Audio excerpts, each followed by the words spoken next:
أعمالنا من يهده الله فلا مضل له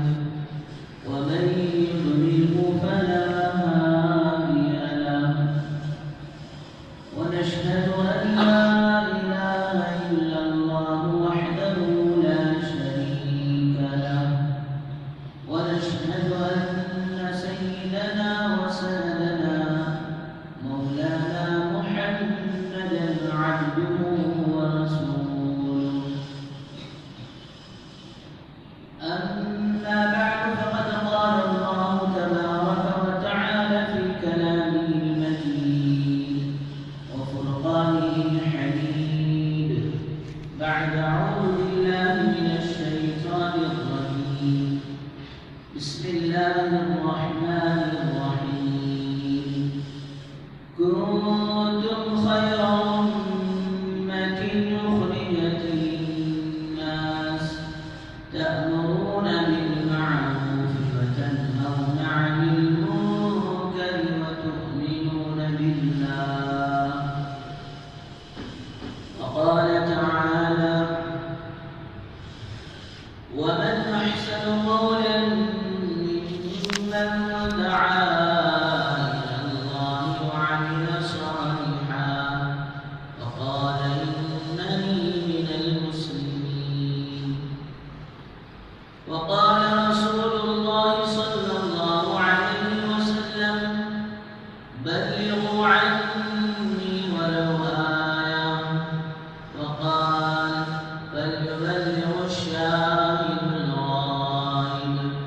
أو كما قال عليه الصلاة والسلام رب اشرح لي صدري ويسر لي أمري واحلل عقدة من لساني يفقهوا قولي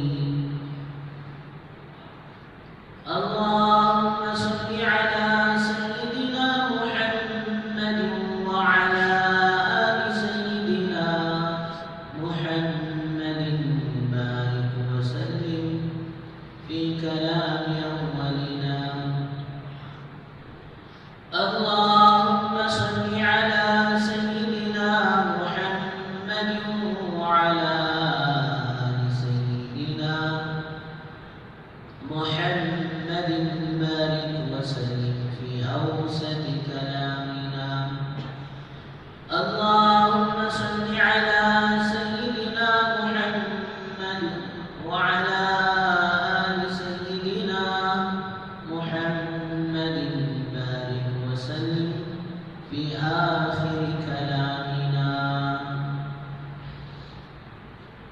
بزرگان محترم و معزز سامعین کرام اللہ جل جلالہ معمل والوں کا بڑا ہی احسان کرم فضل ہوا کہ اللہ تبارک و تعالیٰ نے ہم سب کو اپنے گھر تک آنے کی توفیق نصیب فرمائی اور کچھ دین کی باتیں کہنے اور سننے کی توفیق و سعادت نصیب فرمائی درود و سلام نازل و آقا مدنی تاجدار مدینہ احمد مجتبی محمد مصطفیٰ صلی اللہ علیہ وسلم کی ذات عالی بزرگ دوستو گزشتہ ایک دو جمعوں سے تقریباً اللہ کی دین کی محنت کے لیے حضرات صحابہ نے کس طرح سے قربانیاں پیش کی ہیں وہ چند باتیں سامنے آتی رہی دعا فرمائے اللہ تبارک و تعالیٰ ہم سب کو صحیح معنوں میں دین کو سیکھنے کی دین کو سمجھنے کی دین کے مطابق زندگی گزارنے کی اور پھر اللہ کی طرف سے جو وعدہ دین پر ہے دنیا اور آخرت کی کامیابی کا اللہ ہم سب کو اس کامیابی سے مالا مال فرمائے بزرگوں دوستوں یہ واضح اور کھلی بات ہے کہ اللہ تبارک و تعالیٰ نے کامیابی کا دار و مدار تو دین ہی پر رکھا ہے کامیابی کو دین کے ساتھ جوڑ دیا ہے اور دین کو دین کی محنت کے ساتھ جوڑا ہے۔ محنت ہوگی تو دوستو دین زندگیوں میں آتا چلا جائے گا۔ جو دہریے کہلاتے تھے، جس کا اللہ کی ذات پر ایمان نہیں ہوتا تھا، یعنی دہریے وہ لوگ ہیں جو یہ سمجھتے تھے کہ زمین کو کسی نے نہیں بنایا، آسمان کو کسی نے نہیں بنایا، زمین اور سورج، چاند و ستارے، آسمان، ہواؤں کے پانی کا، اناجوں کے اگنے کا، یہ سب کسی کے ہاتھ میں نظام نہیں ہے، یہ سب تو ایسے ہی خود بخود چل رہا ہے۔ اسے دہریے کے امام اعظم ابو حنیفہ رحمۃ اللہ علیہ سے ایک آدمی کی ملاقات ہو گئی جو خود بھی دہریہ تھا، اور اس نے بھی حضرت امام اعظم ابو حنیفہ رحمۃ اللہ علیہ سے اسی طرح کی باتیں کا حضرت اسے سمجھانا چاہے تو اس نے کہا بھائی دیکھ ایک کام کر، میں ایک ہمارے پورے مجمع کو جوڑ لیتا ہوں، وہ سب یہ کہتے ہیں کہ کوئی خدا نہیں ہے، نعوذ باللہ، کوئی اللہ نہیں ہے، دنیا کا سارا نظام ایسا ہی چل رہا ہے، تو ان کے سامنے کہیں گے تو بات طے ہو گئی، فلاں جگہ پر فلاں دن فلاں وقت میں امام اعظم ابو حنیفہ رحمۃ اللہ علیہ دلائل سے سمجھائیں گے کہ اللہ کی ربوبیت، اللہ کے خالق ہونے کو، مالک ہونے کو، رب العالمین ہونے کو۔ اب جب وہ وقت آیا تو حضرت کشتی کے ذریعے سے اس گاؤں کو پہنچنا تھا، اب جا کر وہاں کھڑے ہوئے دیکھنے کوئی کشتی نہیں ہے، بڑے پریشان ہو رہے، بھئی اگر میں وقت پر نہیں پہنچا تو لوگ کیا سمجھیں گے؟ عام آدمی غلطی کرتا ہے تو وہ عام غلطی رہتی ہے، کسی عالم سے، حالانکہ اس کے ساتھ بھی بشری تقاضے ہیں، بھول چوک اس سے بھی ہو سکتی ہے۔ انبیاء علیہ السلام کی ذات وہ معصوم تھی، اس کے علاوہ دوسروں سے غلطی ہو جانا ممکن ہو جاتی ہے، تو حضرت کو بڑا فکر تھا بھائی کیا کروں، تو اچانک اللہ کا نظام ایسا ہوا کہ ہوا تیز چلی، ایک جھاڑ گرا، اس کا ایک تختہ بن کر حضرت کے سامنے آیا، حضرت بیٹھ کر اس گاؤں پر پہنچ گئے، لیکن تھوڑی تو دیر آخر تو ہوئی تھی۔ اب جیسے وہاں پہنچے بیچارہ برس گیا، تمہیں بھی ایک امام کیجیے، تمہیں بھی فلاں کیجیے، بولے سکتے کیا ہے سو کیا، تو حضرت نے کہا بھائی دیکھ بات دراصل یہ ہے کہ کوئی کشتی وہاں اس ندی پر نہیں تھی، اور میں بڑا فکر مند تھا، اللہ کی طرف سے انتظام ہوا کہ درخت ہواؤں کی جھونکوں کی وجہ سے ٹوٹا اور میرے سامنے آیا اور بڑی مشکل سے اس کو لپیٹ کر آ گیا۔ تو نے بولا یہ کیسا نہیں ہوتا، ہوا خود بخود چلی کرتے ہیں، جھاڑ گردا کہتے ہیں، تمہارے سامنے آئے گا کہتے ہیں، تمہیں بیٹھ کے یہاں تک آ گئے، یہ کیسا نہیں ہوتا؟ تو حضرت بولے تو اس بات کو نہیں مانتا، تو پھر حضرت نے پورے مجمع کو کہا بھائیو دیکھو، جس بات کو میں سمجھانے کے لیے آیا تھا وہ بات خود بخود سامنے آ گئی۔ ایک درخت ہواؤں کی جھونکوں کی وجہ سے یہ تمہارا امیر کہتا ہے اور تمہارا لیڈر کہتا ہے، تمہارا بڑا آدمی کہتا ہے، خود بخود کٹ نہیں سکتا، گر نہیں سکتا، میرے سامنے آ نہیں سکتا، میں اس پر بیٹھ کر نہیں آ سکتا، میرے اکیلے کے لیے نظام نہیں ہو سکتا، تو یہ ساری دنیا کا نظام، زمین و آسمان کا، چاند و سورج کا، ہوا و پانی کا،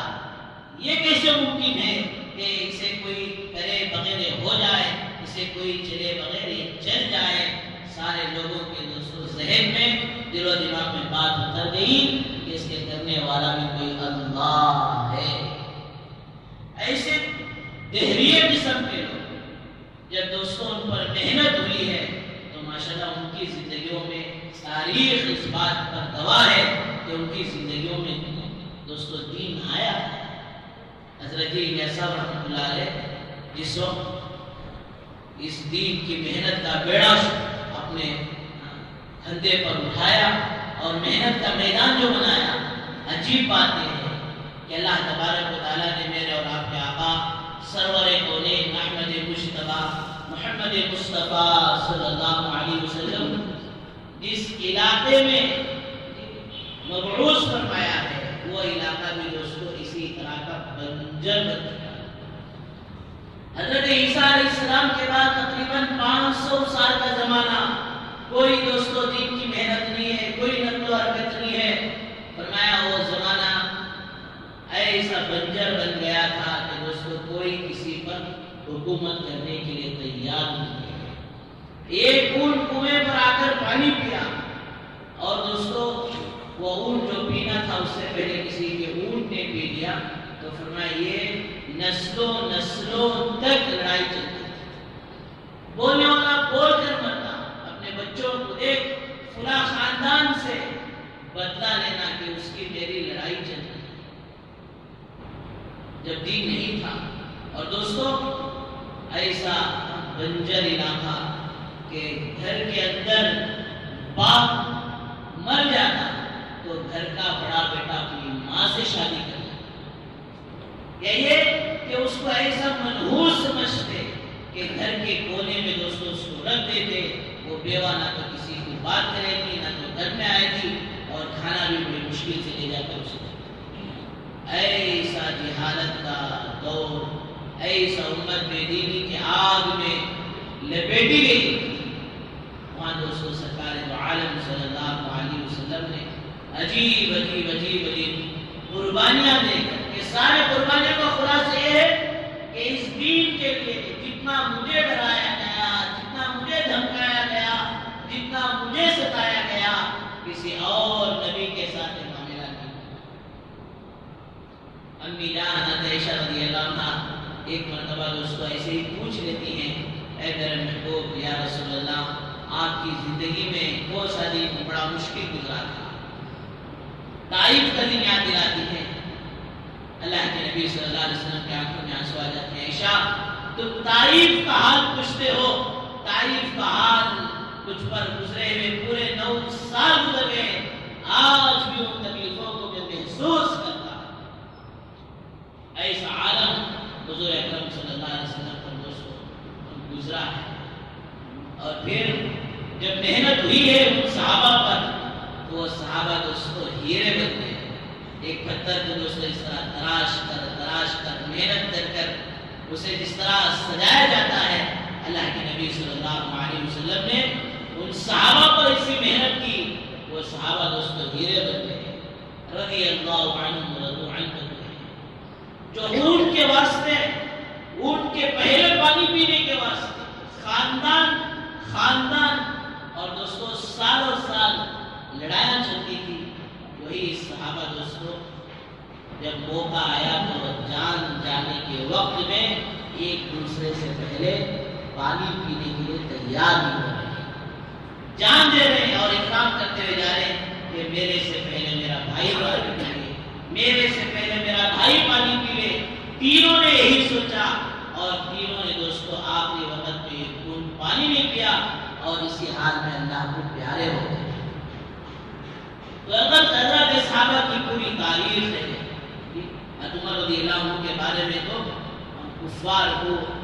بڑا جو ہے شان تھا۔ اللہ کے نبی صلی اللہ علیہ وسلم کے مطابق نعوذ باللہ کئی ساری سازشیں،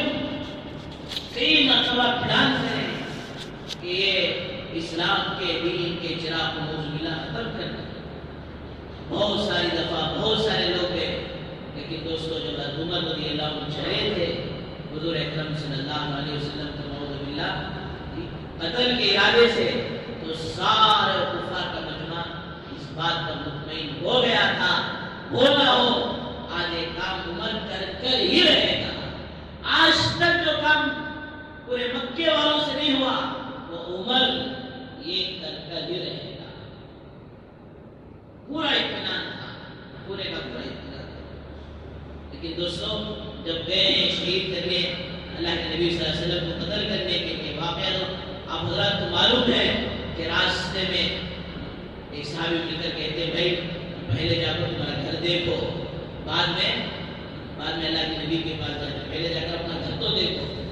اب دوستو وہاں گئے تو قرآن کی آواز اتنا آگ بگولا ہوئے، تو اس وقت کفار تو یہ کہتے کہ محمد کا جال کسی پر پڑ جائے، محمد کے جال میں کوئی پھنس بھی جائے تو عمر کبھی پھنسنے والا نہیں، خطاب کا گھڑا اگر ایمان ڈالے ایمان نہیں لائے. ایسے صحابی اس نے فرمایا مجھے بھی ان کی بہن پہ قربانی کر دیا. علماء نے لکھا ہے کہ وہ قرآن کی آواز کو سن کر آگ بگولا ہوئے. اتنا مارے اتنا مارے اتنا مارے کہ ناک سے بھی خون جاری, منہ سے بھی خون جاری, کان سے بھی خون جاری. نوجوان ہو گئی بہن فاطمہ اور پلٹ کر کھڑی ہو گئی. اے بھائی عمر,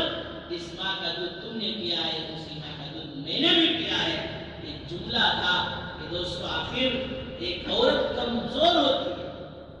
عورت وہ کمزور ذات ہوتی ہے, لیکن اس کے اندر اتنی طاقت آ گئی, ایمان اتنا, کلمہ اتنا اس کی گہرائی میں اتر گیا کہ میری بہن نے کہنے پر مجبور تو فوراً دوستو پھر پی گئی. اب کہلاؤ تمہیں کیا پڑھنے تو نہیں, آپ ناپاک ہیں, اب پہلے غسل کر لیں. علماء نے یہ بھی لکھا ہے کہ غسل کا پانی ڈالتی تھی اور اللہ کی طرف نگاہیں تھی اور کہتی تھی اللہ اوپر کی گندگی کو دھونا تو میرے بس میں ہے, اندر کے کفر کا دھونا یہ تیرے بس میں ہے. دعوت اور دعا, محنت اور دعا. بچہ بگڑ گیا, ابا سمجھاتی, ایک دن سمجھاتی, 2 دن سمجھاتی, 3 دن سمجھاتی, اس کے بعد ہتھیار ڈال دیتے, ہاتھ بتا یہ ماٹھی ملا, انہیں سننے گنے کا لائق نہیں ہے. دعوت بھی دو, بات بھی سمجھاؤ, اور دوستو دعا بھی کرو. حدیث میں آتا ہے 2 چیزیں ایسی ہیں اللہ کے ہاں پہنچنے کے لیے کوئی چیز رکاوٹ کے لیے نہیں. آسمانوں کو چیرتے ہوئے اللہ کے یہاں پہنچ جاتے ہیں جب بندہ اپنی زبان سے کلمہ لا الہ الا اللہ محمد رسول اللہ,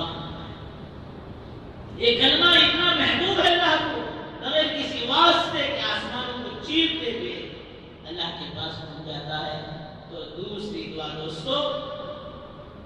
باپ کی دعا بیٹے کے حق میں, والدین کی دعا بچے کے حق میں, ہمیں آسمانوں کو چیرتے ہوئے پہنچ جاتے ہیں. لیکن شرط یہ ہے کہ دعا بھی اس طرح کہیں, اس طرح کریں جس طرح کرنا ہے. ایک ہے جب وہ دعا کا پڑھنا, ایک ہے دعا کا پڑھنا, ایک ہے دعا کا مانگنا. ربنا آتنا فی الدنیا حسنۃ وفی الآخرۃ حسنۃ وقنا عذاب النار. اسے کہتے ہیں پڑھنا. ربنا مانے کا تصور ہے اللہ, آتنا فی الدنیا حسنہ, میری دنیا اچھی کرنا چاہیے, وفی الآخرۃ حسنہ, اے اللہ میری آخرت بھی اچھی کرنا چاہیے. دنیا کی ضرورتوں کو مانگے, آخرت کے مراحل کو سوچ سوچ کر, اے اللہ قبر ہے, میدان حشر ہے, پل صراط ہے. سیدنا ابوبکر صدیق رضی اللہ عنہ کہتے ہیں دعا یوں کرو کہ تمہیں رونا آ جائے, رونا نہیں آ رہا تو رونے کی طرح تمہارا چہرہ بن جائے, آپ بھی رونے کی طرح. امن یجیب المضطر اذا دعا, بے قراری و بے چینی کے عالم میں جس طرح کوئی مانگتا ہے اس طرح دوستو جو دعا کرتی ہے دعا قبول ہوتی ہے. یہاں تک کہ فرمایا اللہ والے فرماتے ہیں مجھے معلوم ہو جاتا ہے, مجھے پتہ چل جاتا ہے کہ میری کون سی دعا اللہ کے یہاں قبول ہوگی. کیسے پتہ چلتا ہے؟ فرمایا جس دعا میں میرے بدن کے رونگٹے کھڑے ہو جائیں تو میں سمجھ جاتا ہوں کہ یہ میری دعا اللہ نے قبول کر, اس طرف کے ساتھ مانگی, اس طرف کے ساتھ. تو اگر دوستو صحابہ امت کے لیے قیامت تک کے لیے نمونہ بن گئے, بالکل ہو اسی طرح اس دور میں, اس صدی میں اللہ تبارک و تعالیٰ نے جو کام حضرت مولانا صاحب رحمۃ اللہ علیہ سے لیا تھا وہ علاقہ بھی میوات کا ایسا ہی بنجر تھا. ہر گھر دوستو وہ دیول بن چکا ہے. ہر گھر کے اندر چھوٹا چھوٹا بت بنا کر رکھے, اس کی پوجا کر رہے ہیں, اس کی عبادت کر رہے ہیں. بسم اللہ اللہ اکبر یہ کہہ کر ذبح کرنا بھی نہیں آتا تھا. کسی آدمی نے ایک چاقو پر لکھ دیا تھا اور پورا گاؤں دوستو اسی کو جو ہے اسی سے کاٹتا اور کھا لیتا. صرف لکھ کر کاٹنے سے حلال نہیں ہوتا, اس وقت تو بسم اللہ اللہ اکبر کہنا پڑتا. ایسا بنجر علاقہ تھا. وہ لوگ دلی کو جو ہے کام کے لیے آتے, حضرت مولانا صاحب رحمۃ اللہ علیہ ان کو پکڑ کے اور کہتے بھائی میواتی کیوں آئے ہو؟ اور جی حضرت ہم تو مزدوری کرنے آئے, کولی کرنے کے واسطے میں آتے. کہا حضرت فرماتے کہ بھائی آج ہمارے ہاں کولی کرو, آج ہمارے ہاں مزدوری کرو, جتنا اور لوگ دیتے ہیں اس سے روپیہ ہم زیادہ ہی دیتے ہیں. اب وہ جن کو نہ تو دوستو کپڑا پہننا آتا، نہ وضو معلوم، نہ غسل معلوم، کچھ بھی معلوم نہیں ہے، ایسے لوگوں کو بٹھاتے دن بھر ان کے پیچھے دوستو آج بھی اللہ معاف فرمائے محنت نہیں ہوئی۔ گزشتہ مرتبہ حضرت مولانا ریاض صاحب دامت برکاتہ کی جماعت ایک علاقے میں چلی تو بنگال والے بیچارے 17 لوگوں کو جو انہوں نے مسجد میں لے کر آئے،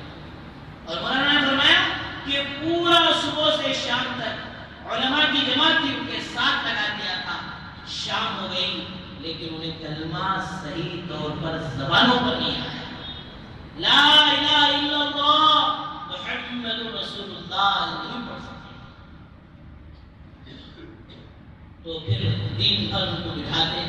اور سکھاتے، اور شام میں اس وقت جو 2 روپے مزدوری ہوتی تھی حضرت 2 کی جگہ 3 دیتے، میواتی بڑے خوش رہتے، یہ ملا جی تو بڑا اچھا ہے، ادھر سے 3 بھی سکھاوے اور ادھر سے مزدوری بھی دے گئے، یہ تو مولانا بڑے اچھے ہی کہ بیچارے دن بھر ہمارے پیچھے ہم محنت کر رہے ہیں، دین سکھا رہے ہیں اور شام میں ہماری مزدوری بھی دے کر دیتے۔ یہاں تک کہ فرمایا اس کاندھرا کے علاقے میں بڑی بڑی زمینیں جائیدادیں حضرت مولانا صاحب رحمۃ اللہ علیہ کی تھی، لیکن فرمایا دوستو پورے کا پورا اس دین کے لیے انہوں نے وقف کر دیا، پورے کا پورا لگا دیا، اور وہ امت کا غم وہ تڑپ صبح ہوتی تو فرماتے اللہ آخر میں تیری کیسی باتیں ہیں کہ نہ تو میری روتے کرتی ہے نہ تو سوتے کرتی ہے، نہ تو میں سو رہا ہوں تو نہیں مجھے چین ہے، نہ میں تیرے سامنے گر ملا رہا ہوں تو اس وقت نہ تو مجھے چین ہے، پوری رات دوستو بے قراری و بے چینی کے عالم میں گزرے۔ مطلب راستے میں جا رہے دیکھا غیر کا جنازہ جا رہا، دیکھ کے دوستو بے ہوش ہو کر پڑ گئے، پوچھا حضرت کیا ہوا؟ کل قیامت کے اللہ مجھ سے پوچھ لے الیاس تو اس تک کیوں دین نہیں پہنچایا، اس تک کیوں کلمہ نہیں پہنچایا، میں کیا جواب دوں گا؟ دوستو وہ حضور اکرم صلی اللہ علیہ وسلم کی اونچی فکریں تھے، ایک یہودی کے جنازے پر آپ بے تحاشا ہو رہے ہیں، صحابہ تسلی دے رہے ہیں، یا رسول اللہ یا اپنا نہیں تو غیر گیا ہے، اللہ کے نبی فرما رہے ہیں میرے ہوتے ہوئے میرا ایک امتی جہنمی بن کر چلے جائے، میں نہیں رہوں گا تو کون روئے؟ ضرور دوستو اس طرح حضرت الیاس صاحب رحمۃ اللہ علیہ نے محنت کی تھی، اور ان میواتیاں بھی نہ تو مال کے اعتبار سے کچھ صلاحیت تھی، نہ تو علم کے اعتبار سے انہیں کوئی صلاحیت تھی، کسی اعتبار سے غریب ہیں، نہ تو علم دین کا ہے نہ تو دنیا کا ہے، نہ تو کچھ مال نہیں، کچھ بھی نہیں تھا، لیکن وہ فکر وہ قرآن کے درمیان میں حضرت الیاس صاحب رحمۃ اللہ علیہ نے منتقل کیا تھا، جس کی وجہ سے بیچارے سارے عالم میں گئے۔ دیکھے نا باہر گئے، گرمی بڑی تیز پڑ رہی تھی، اور پھر لے جا کر ان میواتیوں کو جو ہے مسجد میں رکا کر وہ بیچارہ فیان ڈال دیتا، اب فیان ڈالنے کے بعد ہوا چلتے چلتے ٹھنڈ شروع ہوئی، تو بیچارے اتنے ان پڑھ تھے اور دنیا سے اتنے غافل تھے، جب ٹھنڈ زیادہ ہونے لگی تو ان کے پاس وہ بیڈشیٹ تھی، پورے نے کھڑے ہو گئے فیان کو ڈالنے، کیا کرنے، فیان کو آف کرنے، بجھانے، یہ تک بھی بیچاروں کو معلوم نہیں تھا کہ سوئچ کے ذریعے سے جو فیان آف کرنا ہے۔ ایسے لوگ تھے، لیکن دوستو فرمایا جب اس محنت کو لے کر کھڑے ہوئے سارے عالم کے اندر اللہ تعالیٰ نے بزرگوں دوستو بھائیوں اس دین کی محنت کو، دین کی فضاؤں کو چلا دیا، مشرق سے لے کر مغرب، شمال سے لے کر جنوب۔ اگر بزرگوں دوستو میں نے آیت پڑھی کنتم خیر امتی اخرجت للناس تأمرون بالمعروف وتنہون عن المنکر وتؤمنون باللہ، عجیب آیت ہے۔ قرآن مجید کی اور آیتوں دوستو دیکھیں گے جہاں اللہ تعالیٰ تذکرہ کرتے ہیں ایمان کا، اعمال کا، تو سب سے پہلے تذکرہ آتا ہے ایمان کا۔ ذالک الکتاب لا ریب فیہ ھدی للمتقین، اس کے بعد اعمال آ رہے ہیں، اعمال میں دوستو سب سے پہلے اللہ تعالیٰ ایمان کو بیان کرتے ہیں، الذین یؤمنون بالغیب ویقیمون الصلاۃ ومما رزقناہم ينفقون، نماز قائم کرنے والے اور اللہ نے جو مال دیا ہے وہ مال اللہ کے راستے میں لگانے والے، خرچ کرنے والے، یہ دو چیزوں سے پہلی چیز الذین یؤمنون بالغیب، غیب پر ایمان رکھنے والے، پہلے ایمان ہے، بعد میں نماز ہے، بعد میں دوستو مال کا لگانا اور خرچ کرنا۔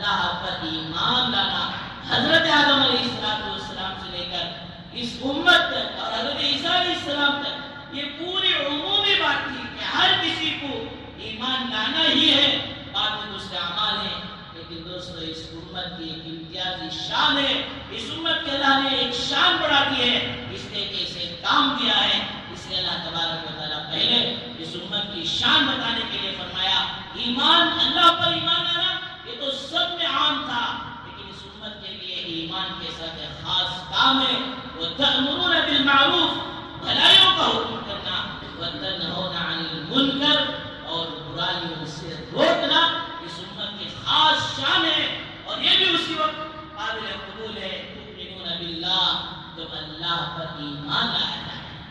تو بزرگوں دوستو، اللہ تعالیٰ نے اس امت کی خاص صفت، خاص شان بیان کی ہے کہ ان کا ذمہ ایک کام ہے، اس کے لیے پورے عالم ہو کر کرنا یا پورا سیکھ کر کرنا نہیں، بلغوا عنی ولو آیا، ایک بات بھی میرے طرف سے تمہیں پہنچ گئی ہے، اللہ نے وہ نعمت و صلاحیت دے دی ہے، تو یہ آگے بڑھانا، یہ دوسروں تک پہنچانا۔ بعض لوگ تبلیغ کا نام لیتے ہی کر جاتے ہیں۔ دوستو یہ کوئی ایسا نام نہیں کہ اس سے ڈرا جائے، تبلیغ تو ہر کوئی کر ہی لیتا ہے۔ دیکھو عام طور پر مدرسے میں آ کر بچہ کلمہ سیکھنے سے پہلے بچپن ہی میں اکثر والدین بچے کو کلمہ سکھا دیتے ہیں۔ یہ تبلیغ ہو گئی، آپ کو کلمہ معلوم تھا، آپ اپنے بچوں کو یہ سکھا دیا۔ آپ کو کچھ بات معلوم تھی دین کی، آپ کی بیوی کو بتا دیا، تبلیغ ہو گئی۔ بیوی کو معلوم تھا، شوہر کو بتایا، تبلیغ ہو گئی۔ بھائی کو معلوم تھا، بھائیوں کو بتایا، تبلیغ ہو گئی۔ تو تبلیغ دوستوں کوئی جماعت کا نام، کسی اور چیز کا نام نہیں ہے۔ بلغ یبلغ تبلیغ، اس کا میننگ اور اس کا معنی یہ آتا ہے پہنچانا، پہنچانا، آگے کرنا۔ اس لیے میرے بزرگ دوستوں، حجۃ الوداع کے موقع پر اللہ کے نبی صلی اللہ علیہ وسلم نے جو مبارکبادی دی ہے، خوشخبری کی دعا دی ہے، نذر اللہ امرا سمع مقالاتی، اللہ کے نبی صلی اللہ علیہ وسلم نے فرمایا سر سبز و شاداب رہے،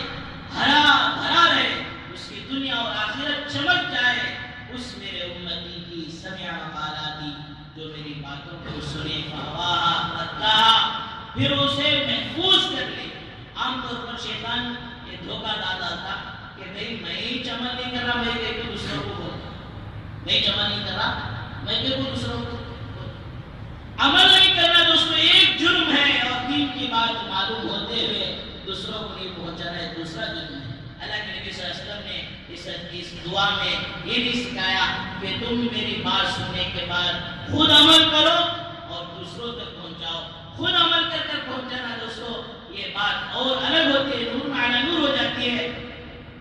فرمایا فاواہا، اسے محفوظ کرے، فاداہا، اور پھر اسے دوسروں تک پہنچائے۔ اللہ تعالیٰ اس کے امتی کو سرسبز و شاداب رکھے۔ تو بزرگوں دوستو بھائیوں، آج سارے عالم کے اندر ابھی ایک جماعت میسور کی لبنان کے علاقے میں گئی تھی، اور وہ علاقہ ہے جہاں حضرت یونس علیہ السلام مچھلی کے پیٹ میں 40 دن گزارنے کے بعد وہ مچھلی جہاں حضرت یونس علیہ السلام کو باہر کی تھی، وہ لبنان کے علاقے میں کی تھی۔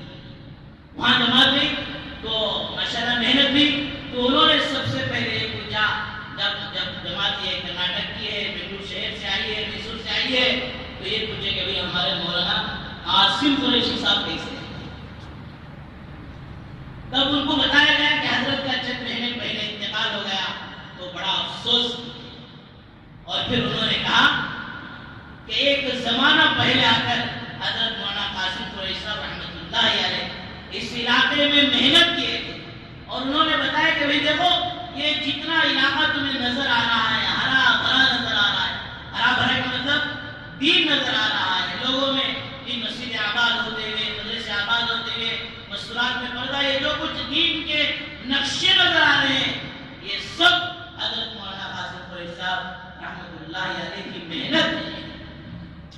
کہاں ہے دوستو لبنان اور کہاں رام نگر؟ فرمایا دوستو دین کی نسبت پر ہے، اور چند مہینے محنت کے اللہ نے اس پورے علاقے کو کھڑا کیا۔ ایسے ایک ایک نہیں بلکہ دنیا کے کونے کونے میں جا کر، جہاں دوستو سب سے پہلے سورج نکلتا ہے،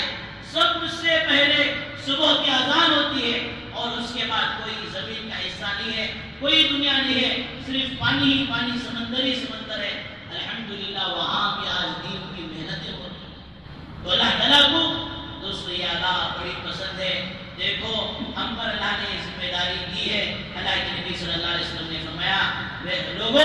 تم امر بالمعروف بھلائی کا حکم برائیوں سے روکنا کرتے رہو، مبادا وہ وقت آ جائے اگر تم اس کام کو چھوڑ بیٹھو گے تو تمہاری دعائیں قبول نہ ہو، تمہارے برگزیدہ لوگ دعائیں کریں وہ قبول نہ ہو، اور تم پر ظالم بادشاہ سے۔ صحابہ نے پوچھا یا رسول اللہ کیا ہم اس وقت بھی ہم تباہ و برباد ہوں گے جبکہ ہمارے درمیان متقی لوگوں، صلحاء، اللہ والے، نیک قسم کے لوگوں؟ اللہ کے نبی صلی اللہ علیہ وسلم نے فرمایا ہاں اس وقت بھی تم تباہ و برباد ہو جاؤ گے جب وہ لوگ ہونے کے باوجود خباثت والی بات ہے، نیکی تو ہے لیکن برائی والی بات ہے۔ اور دوستو ایک نظر ساری دنیا پر ڈالو، اللہ حفاظت فرمائے۔ ان باطل طاقتوں نے ایسی محنت کر دی کہ فرمایا گھر گھر نہیں، ہاتھ ہاتھ دوستو برائی کا ڈب نہ ہوا۔ اللہ ہم سب کی پوری امت کی حفاظت فرمائے۔ یہ ذمہ داری ہے، اور جن پر ذمہ داری نہیں تھی وہ کبھی ایک مرتبہ ایک کام کرتے تو اللہ ان سے خوش ہو۔ سورہ نمل کے اندر 19ویں پارے میں دیکھو سلیمان علیہ السلام کا لشکر سب پر آپ کی حکومت ہے۔ ایک مرتبہ ان کے لشکر میں سے پرندے جو ہوتے ہیں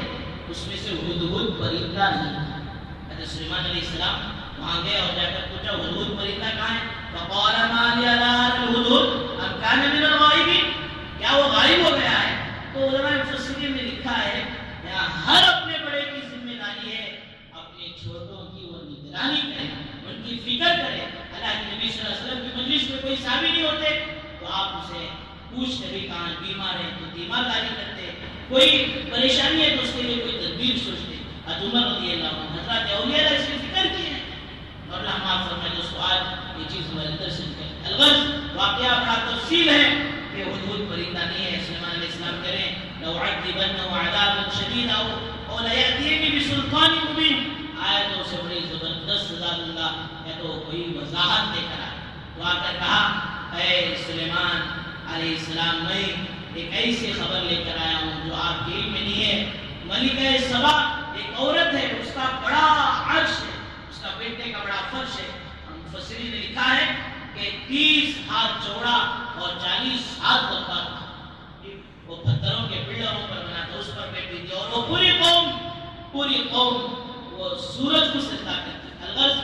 سلیمان علیہ السلام نے اس کے بعد دوستو خط بھیجا اور اسلام میں داخل ہوئی۔ یہ بات تو اپنی جگہ ہے لیکن اللہ تبارک و تعالیٰ نے اس کی فکر کو، اس کی وہ محنت کو، وہ پوری قوم کو ہدایت پر، راہ راست پر آنے کا جو سبب اور ذریعہ وہ چھوٹا پرندہ، کمزور پرندہ بن گیا۔ اللہ تبارک و تعالیٰ نے دوستو قیامت تک اسے قرآن کا حصہ بنا دیا۔ تو بزرگوں دوستو بھائیوں یہ خیر ہماری زندگی میں آئے، یہ خیر ہم بھی پھیلانے والے، اسی کی ایک بڑی اچھی بلے کے اندر ماشاءاللہ اجتماع ہفتہ اور اتوار 4 اور 5 تاریخ کل آنے والے 2 دن میں ہونے والا ہے۔ گویا ظہر سے ہی مجلس شروع ہو جاتی ہے۔ تمام احباب سے ادباً گزارش ہے کہ اپنا وقت کو فارغ کر کر، چاہے دکانوں کو بند کرنا پڑے، چاہے چھٹی لینا پڑے، فارغ کر کر دوستو اس دینی ماحول میں، روحانی ماحول میں اپنے آپ کو ماشاءاللہ وہاں گزارنے کی، اور جو ہے وہاں وقت کو فارغ کر کر خود بھی اور دوسروں کو بھی لے جانے کی فکر کریں۔ سب پہنچے گی انشاءاللہ، سب پہنچے گی، کون پہنچے گی اللہ سب کو قبول فرمائے۔ اور دوستو اعمال میں جو ہم گزارنے کی کوشش کریں۔ آج اثر سے کوئی ماشاءاللہ جانا چاہ رہے ہیں تو مسجد مہاجر کی حفاظت کے لیے سواری کا بھی نظر رہے گا۔ جو احباب جانا چاہتے ہیں وہ 3:30 بجے کے قریب یہاں جائیں، وہاں وقت کیسے گزارنا اس کے متعلق بات بھی ہوگی اور دعا بھی ہوگی، پھر روانگی بھی ہوگی۔ اللہ تعالیٰ ہم سب کو اجتماع میں پہنچنے کی توفیق نصیب فرمائے۔